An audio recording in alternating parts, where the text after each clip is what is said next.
A massive fire spirit erupts city, its monstrous face roaring as dark figures stand below. The intense heat instantly incinerates an army of dark puppets, turning them to dust in a flash. A hooded figure watches in fury, yelling that all the puppets he had been stockpiling are now completely gone. The fire spirit laments being attacked right after waking up, acknowledging that lords are truly terrifying. And suddenly, black threads shoot out and wrap around the fiery entity, restraining its immense power. The attack comes from a mysterious figure with long, sharp fingernails glowing with a sinister purple energy. And so a masked woman appears, telling the fire spirit, Dees, that she has caught it, but her companion just grunts that he knows. The old man then launches his own attack, unleashing a powerful move called miasma stakes. A blast of dark purple energy surges forward with incredible speed and force. The attack misses the spirit and instead strikes a golden shrine, causing a massive explosion. The hooded man boasts about being a lord slayer, but his female companion seems completely unimpressed. The fire spirit, now reduced to a tiny ghost, flees as the man yells at it not to run away, and his partner simply tells him it's his responsibility to handle it, showing she doesn't care. And the man then confirms that the Purification shrine has been properly destroyed, meaning their plan is working. He smiles wickedly, stating that a dark miasma will now spread and fill the entire island. He declares that the age of darkness for both heaven and earth is just beginning. The scene shifts to a bright, peaceful place known as the most famous island in the world, Victor Island. It is revealed that 300 years ago, this was the site of a decisive war between humanity and the underworld. Nowadays, however, the island is more famous for the prestigious Victor Knight Academy built upon it. Swords clash in the distance, a small, cheerful fairy glides through the sky above the academy towers. The tiny fairy dodges frantically through the air, trying to escape a series of fast-moving attacks. She tumbles downwards through a chaotic flurry of slashes, narrowly avoiding each one as she falls. With her back against a stone wall, she watches in terror as a bright slash of energy comes right at her. Just then, a young knight catches her on his belt, realizing with a start that he almost struck her. And so youth named Del, a second-year knight, mutters to himself that his swing was a bit too dangerous. And so holding the tiny creature in his hand, he asks where she wandered from, warning her that this place is unsafe. And he tells her that fairies are invisible to normal people, so she could get hurt if she's not careful. Unseen by the students, shadowy figures with glowing eyes watch them from the edges of the courtyard. And Fairy tries to get Del's attention by tugging on his hair, but he seems completely preoccupied. And a strange, dark energy swirls around the knight's eyes as his focus shifts towards the training area. He turns and begins practicing, swinging his large sword in a wide arc across the stone ground. Suddenly, another student leaps forward and blocks his strike, their blades clashing with a loud ring. The other trainees watch in shock, sensing a strange and unsettling aura emanating from the opponent. The force of the block drives the other student's sword tip firmly into the cobblestone path. Her opponent laughs and apologizes to Del, acting as if it was a simple mistake. And so, he insists that his sword just slipped during their match, claiming the whole thing was an accident. Del smiles back calmly, telling the other student not to worry since he managed to block the attack anyway. As they walk off the training grounds, his companion casually asks who he was talking to just now.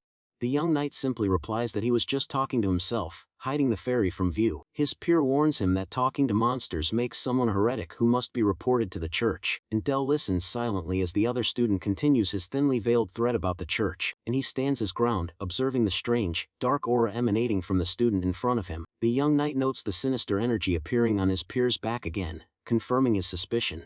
He reflects that while the bullying has been going on for a while, these dangerous auras are a new development. The small fairy shivers behind his collar, thinking about the disgusting haze that all fairies seem to despise. Del knows that normal people can't see this dark miasma that is slowly creeping over the entire academy. He feels a growing sense of dread as the energy spreads, wondering what these strange, shadowy creatures truly are. And suddenly, a girl grabs him from behind, calling him her little brother and telling him he's spacing out again. Before he can react, she excitedly spots an opening in his stance, startling him with her sudden movement. He recognizes the girl as his sister Marina, as she dashes through the training yard, cheered on by others. Marina rushes toward him with a determined look, explaining that his big sister has been worried about him. Del grits his teeth and raises his sword to block her incoming attack, insisting he hasn't done anything. Their blades meet with a sharp clang as he explains he's just trying to stay quiet and keep to himself. And so she quickly grabs his sword arm, telling him that his tendency to keep a distance is the root of the problem. Marina points out that his top-tier swordsmanship and constantly calm attitude can be misunderstood by others. She explains that his behavior might come across as unpleasant or sarcastic, which makes him look annoyed. And she then complains that he has been avoiding even her since he started at the academy, making her feel lonely. Leaning in closer, she asks where he always sneaks off to by himself after school and during the holidays. He looks away, saying he just goes to quiet places to relax and that he'd only be in her way. As he speaks, a group of Marina's friends can be seen nearby, waving and cheering for her.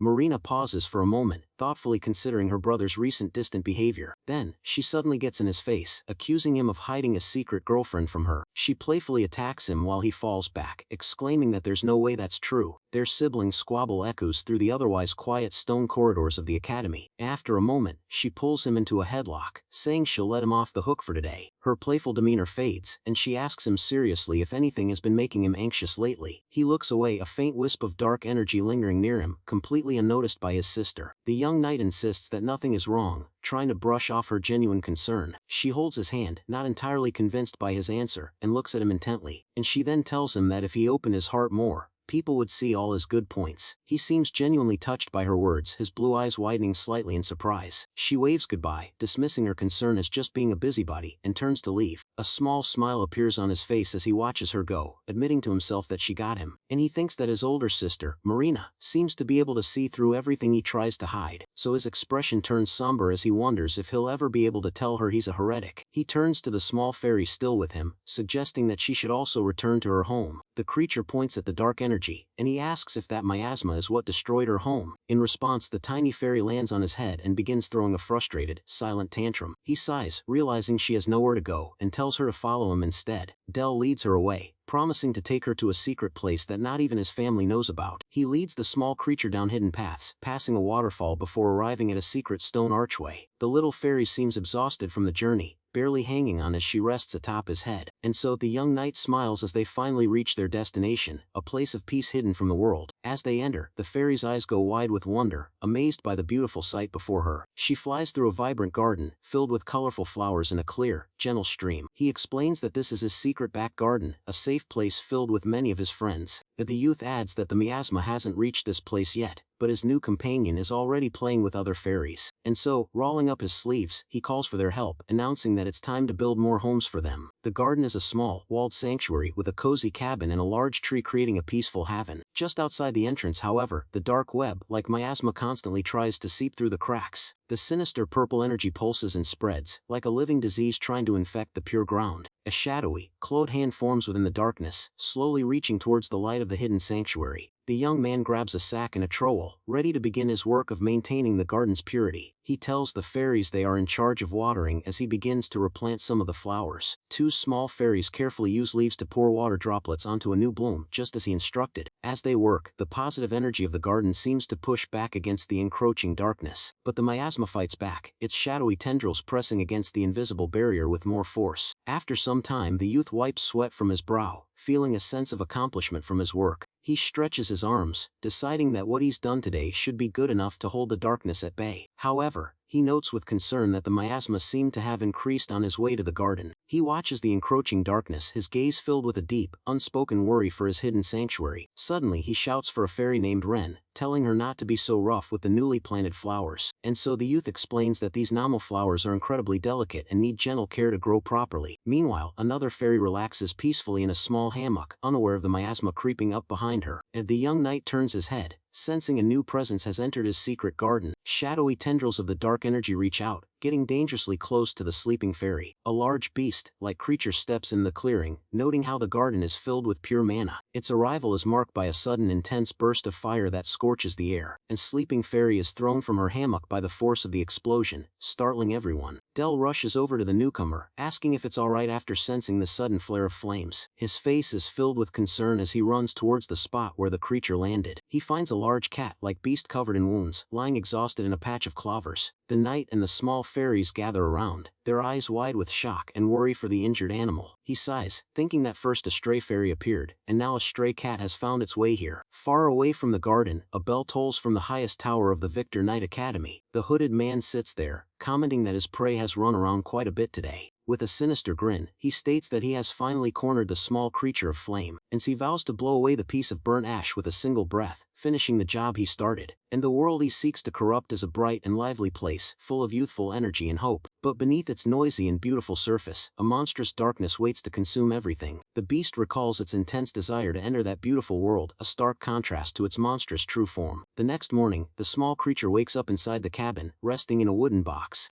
Del had brought it inside the shed for the night, letting it rest safely on a small table. Feeling refreshed after a long sleep, the beast carefully steps out of the box. So, it makes its way to the cabin's entrance, gazing out at the bright morning light. A huge yawn escapes its mouth before its eyes snap open with excitement at the view. The entire garden is alive with activity as the fairies tend to the flowers and play. Unable to contain its joy, the creature leaps from the cabin's porch into the garden. It lands with a clumsy roll in the grass, laughing happily as it sends dirt flying. The energetic beast then dashes around a tree stump decorated with small potted plants. It dives headfirst into the soft earth, startling a couple of the nearby fairies. After a moment, it pops its head back up, sitting proudly among the colorful flowers, and the creature rolls onto its back, playfully kicking its feet in the air with pure delight. It seems completely at peace, gently sniffing a flower with a content expression on its face. Del approaches with a gentle smile, wishing it a good morning and asking if it slept well. The beast confirms that it rested well, which makes the young knight happy to hear. A moment later, however, Del's cheerful expression shifts to one of complete shock. He falls backward, exclaiming that the cat can talk, which clearly offends the small creature. With several fairies clinging to him, the youth tries to explain that he was just surprised, and he says he never met a talking fairy, but the beast retorts that it is of a much higher rank. The small beast decides there is no other option but to reveal its true identity to the human, so it leaps onto a tree stump, announcing that it will give a special introduction, much to the knight's surprise. The creature sits down while Del and the fairies gather around, ready to listen to its grand declaration. The young man seems completely unimpressed, even as a bright golden light starts emanating from the speaker. Suddenly, the light explodes into a massive burst of flames, forcing everyone to shield their eyes. With a flaming paw swiping forward, the creature proudly declares itself the great and mighty Lord of Fire. It roars its name as Agni, its body now wreathed in powerful flames and its eyes glowing intensely. While the fairies cheer excitedly at the fairy spectacle, Del remains completely unfazed by the display. He simply asks what a mischievous cat fairy could possibly want, which greatly offends the Fire Lord. The youth says Agni can stay if it helps maintain the garden, but the Lord protests doing manual labor. Del glances at the dark miasma on the wall, explaining that he needs all the help he can get. Agni asks why he works alone and if he has any friends, which prompts Del to threaten to kick it out. A voice from the miasma offers its power for an offering, suggesting a cat toy, but the knight refuses. The entity then clarifies its preference for human food, especially meat, piquing Agni's curiosity. Just then, a shadowy snake-like creature emerges from the darkness, startling one of the fairies. A loud thud rings out, causing Del to cry out in distress while holding a wilting flower. He whips around with a worried expression, asking what that noise was while a fairy clings to his shoulder, and before him stands a large, purple serpent that has slithered out from the tainted wall of the garden. The young knight draws his sword and cautiously approaches the intruder, asking what happened, and so he then shouts for everyone to get back, preparing to face the new threat that has breached his sanctuary. Del calmly dismisses the creature as just a snake, preparing to remove it from his garden. But as he tries to pick it up with his sheathed sword, the serpent suddenly wraps itself tightly around the blade. Multiple snake heads made of dark energy erupt from the creature's body, surrounding the surprised knight. He instantly recognizes the familiar, sinister energy, realizing what this creature truly is. With a powerful swing, he throws the corrupted plant pot away, shattering the miasma's hold. The dark energy dissipates for a moment, revealing the ordinary garden wall behind it. Suddenly, a massive twisted tree of pure miasma grows from the ground, towering over him. The knight prepares himself, holding his blade at the ready to face this much larger threat. He glares at the monstrous tree, but just as he's about to attack, someone calls out to him. Agni places a paw on his head, telling him to stop before he does something reckless, and the Fire Lord explains that without the power of purification, he cannot hope to harm the miasma. Del looks at the dark entity, finally understanding the true nature of the enemy he's been facing. Agni prepares to unleash its own power, confident that its flames can purify the corruption. It lets out a massive roar of fire, engulfing the twisted tree in a powerful purifying blaze. The miasma creature writhes and shrieks as the intense flames burn away its dark form. The young knight shields his face from the intense heat of the fiery attack, cursing under his breath. Small embers of fire rain down from the sky as the miasma tree begins to crumble under the assault. Agni watches as the tree stubbornly resists, noting that it managed to block the first attack. With a determined look, the young knight clenches his fist, ready to step in and help, and his eyes glow with a faint purple light as he prepares to use his own hidden power against the threat. Hidden within the trunk of the miasma tree is a glowing, skull-like core, its weak point. Del urgently tells Agni that he can see the center of the miasma near the creature's branching roots, and the Fire Lord is impressed that the youth can see through to the miasma's core, praising his excellent eyes. After learning the knight's name is Del, Agni forms a plan to take down their enemy together. The Fire Lord tells Del to get into a position to attack the core, promising to finish it in one blast. And so the miasma entity warns them that if they touch its branches, their life essence will be drained away. Del accepts the risky plan without hesitation, ready to face the danger to protect his garden. With Agni clinging to his head, the young knight charges forward, ready to execute their strategy. He runs straight towards the monstrous tree, dodging the dark tendrils that lash out to stop him. With his sword drawn, he expertly cuts through the shadowy branches that try to block his path. He leaps and dodges with incredible agility, weaving through the chaotic assault of the miasma. Using a low slide, he slips under a sweeping attack, getting ever closer to the creature's core. He unleashes a spinning slash, clearing a path through the dense web of dark energy around him. The miasma tree suddenly shifts its defenses, creating a thick barrier of tendrils to protect its core. One of the branches manages to strike the young knight, knocking him off balance for a moment. Seeing the danger, Agni tells Del that they need to retreat for now before he gets seriously hurt, but the youth refuses, his hand now caught in the tight grip of several dark, string-like tendrils. With a furious look, he declares that he won't let them destroy his precious garden. He unleashes a burst of his own dark energy, his voice filled with rage at the destruction. Ignoring Agni's call to retreat, he points out that the core is now right in front of them. With a final determined roar, the small Fire Lord unleashes the full extent of its power. A powerful flame purification roar erupts, sending a massive wave of fire toward the miasma. The intense heat incinerates the dark, corrupted energy, leaving nothing but scattered ashes behind. Del sits on the scorched grass, wondering if he truly managed to purify the garden with the creature's help. And so he looks at the aftermath with a serious expression, embers from the attack still floating in the air. As Agni's paw limply rests on his shoulder, the knight asks if this is what it calls miasma. Suddenly the Fire Lord collapses and Del quickly catches it, asking if it is okay. The creature weakly explains that it used up too much of its life essence during the attack. It laments that with the purification shrine destroyed, even that small flame was too much to handle. The small beast takes a weak sniff of the air, sensing the purity of the garden around it. And so Agni notes that the secret garden is filled with good life essence, which will help it recover. Del explains that life essence is born from lands treated with compassion and overflowing with vitality. He reassures the weakened creature that if it rests here, it will recover its strength soon. The young knight smiles, relieved that his new companion will be alright after the intense battle. He sits peacefully in the grass with the fairies, thanking the Fire Lord for saving his garden. Agni turns away with a huff, muttering that for a human, he did an acceptable job. It then gets up and demands an offering instead of words, insisting on the food that humans eat. The youth looks exasperated, surprised that the creature still remembers their earlier conversation. Agni insists that meat would be a good offering, repeating its demand with newfound energy. The sun sets over the academy walls as Del sighs, agreeing to get it food at the dorm later. As the sun sets, the small Fire Lord waits impatiently in the darkened garden, resting on a tree stump. It lifts its head, sensing that the person it has been waiting for is finally returning after a long day. Agni stretches and complains Del took too long, demanding that he hurry up and bring the promised offering. Suddenly Del appears in a blur of motion, his presence so intense it seems to warp the air around him. The young knight moves with incredible speed, practicing his sword forms with a determined look on his face. He trains relentlessly under the setting sun, his blade cutting through the air and fallen leaves. Each step and swing is filled with a desperate energy, pushing his body and skills to their absolute limit. He knows that his sword alone was useless against the miasma that invaded his secret sanctuary.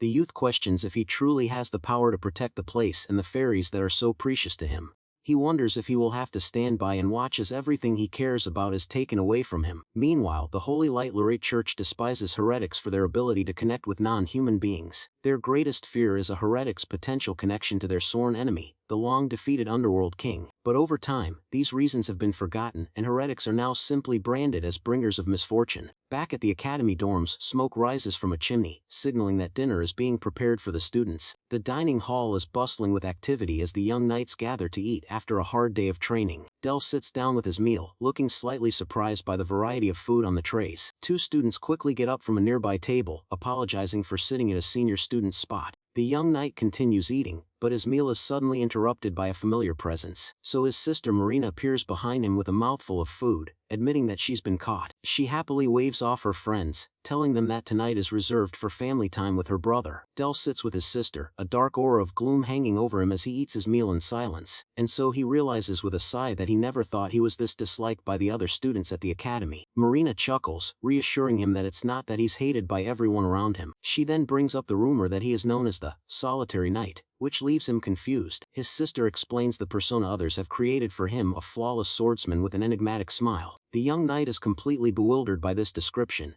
wondering how he got such a reputation. Two imaginary versions of Agni appear, mirroring his own confusion and helplessness at the situation. He asks his sister how he is supposed to make friends, admitting he has no idea where to even start. She bursts out laughing at his honest question, finding his complete social ineptitude quite amusing. After composing herself, she suggests that sharing important secrets can help people become closer. He immediately questions this advice, wondering if sharing secrets would just lead to being hated or avoided. Marina pauses for a moment to think, taking a thoughtful bite of her food as she considers his point. With a sly smile, she asks if he has a secret that he can't tell anyone, her curiosity piqued. He quickly denies it, but she playfully offers to guess what his big secret might be. The youth tries to stop her, but she interrupts him before he can get a word in edgewise, and she teasingly declares that his big secret is that he's in love with his older sister. And Dell gets up to leave, telling her to enjoy her meal as she quickly insists that it was just a joke. She reassures him that no matter his secret, she would accept it with open arms, so he shouldn't worry. He simply agrees as his sister notices the large amount of food he's taking with him from the table.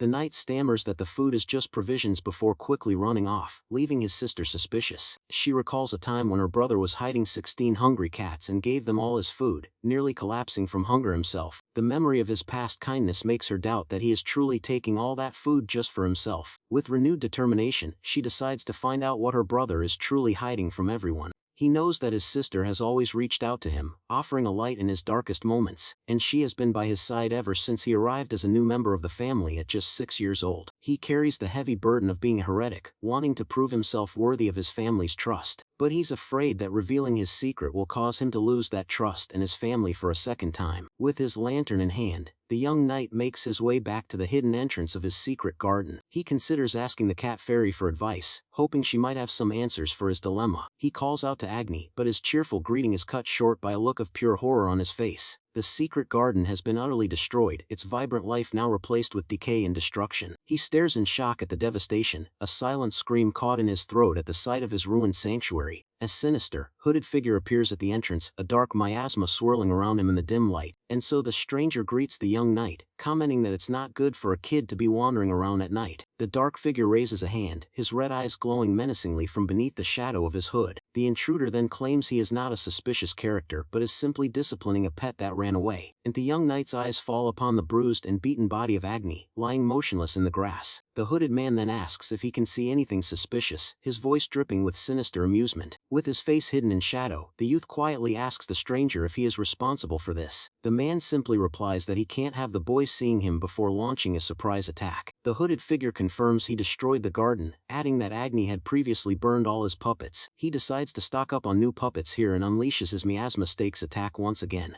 The young knight stands his ground, his silhouette framed by the light of his lantern in the dark archway. His face is obscured by shadows, a silent rage building within him at the intruder's words. With a swift movement, he throws his lantern aside and blocks the incoming attack with a dark, corrupted blade. The hooded man is surprised by this, wondering where the young knight suddenly disappeared to. He's then shocked to see his attack completely nullified by the strange, dark energy of the blade. The knight rushes forward, his sword glowing with a sinister purple light as he closes the distance. He appears right in front of the intruder, ready to strike back with all the force he can muster. The youth stands over the defeated man, his dark sword resting on his shoulder as miasma swirls around him. He turns his head, his eyes now glowing with a strange, otherworldly light after the intense battle. He quickly rushes to Agni's side, asking if the small fire lord is alright after the attack. The creature weakly complains that Dell was slow and that the promised offering still hasn't arrived. The young knight smiles, relieved to see that his new friend is still able to complain despite its injuries. He asks Agni who the mysterious attacker was, but the Fire Lord simply dismisses him as an annoying guy. Just then, a footstep echoes from the stone path behind them, catching their attention. A familiar voice calls out Dell's name, and he turns to see his sister standing there with a lantern. He is completely shocked to see her here, stammering her name and asking what she's doing, and she explains that she was worried when he went out at night, so she decided to follow him. Her eyes then fall upon the strange, corrupted sword still lying on the ground from the fight.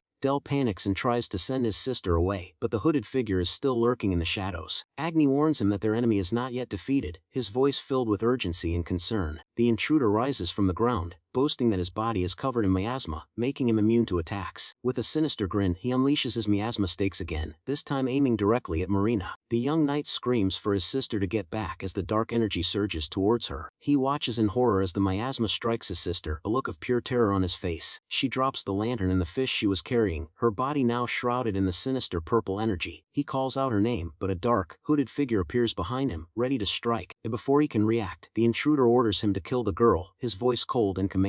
And so the figure clarifies that he should kill the person who has just been turned into his puppet. And suddenly, Marina attacks her brother, her eyes now glowing with a malevolent red light. He is forced to defend himself, questioning why his sister is suddenly attacking him so fiercely. Her body is now completely controlled by the miasma, her movements swift and relentless. A dark energy radiates from her, her face hidden in shadow as she presses her attack. He desperately tries to reason with her, telling her to snap out of the dark influence. The intruder laughs, explaining that once his miasma stake hits, the person becomes his puppet. The young knight is now on the defensive, struggling to fend off his sister's relentless assault. He knows he can't bring himself to hurt his sister, his mind racing for a way out of this desperate situation. He dodges another attack, but his hesitation leaves him vulnerable to her next move. As his sister's blade comes down, he closes his eyes, unable to bring himself to counterattack. Just as her corrupted blade is about to strike him, Marina manages to regain control for a moment. With blood trickling from her mouth, she struggles against the miasma's influence and tells her brother to run. He calls out her name, his eyes wide with a mix of shock, fear, and desperation. Agni's paw hits the ground with a determined thud. Unable to stand by and watch any longer, the Fire Lord leaps on Adele's shoulder, exclaiming that it can't bear to watch such carelessness. With a powerful roar, the small creature unleashes another blast of purifying flame from its mouth. The intense fire engulfs Marina's body, and Del can only shield his face and hope for the best. Marina's shocked by the sudden burst of fire, her mind still clouded by the miasma's dark influence. The flames throw her back, and Del quickly rushes forward to catch his sister as she falls. He holds her unconscious body while Agni reassures him that it only purified the miasma.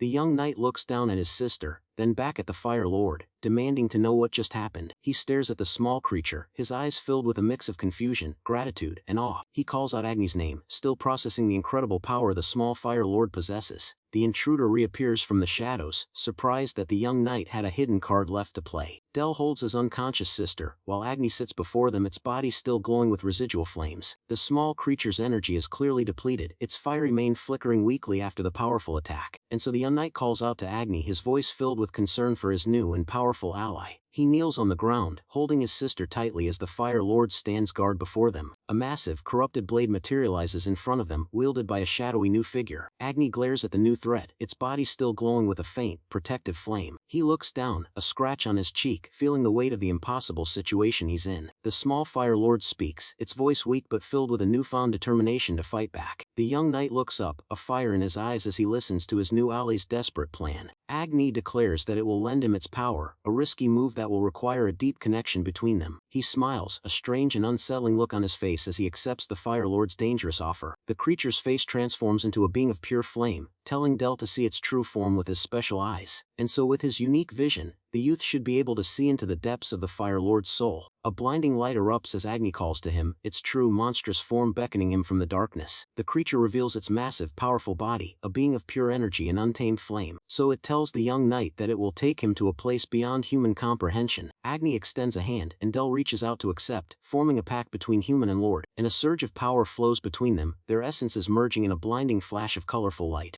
The connection is made, their souls now linked in a desperate gamble to save everything they hold dear. The intruder watches as a massive wave of fire erupts, forcing him to shield his eyes from the intense heat. He looks on in a mix of shock and fear, a single drop of sweat rolling down his face. The young knight is now wreathed in powerful flames, a fiery crown on his head and a lion of fire roaring above him. And the scene then shifts to a rough sketch of a sinister, red-eyed figure, hinting at the true enemy behind the scenes.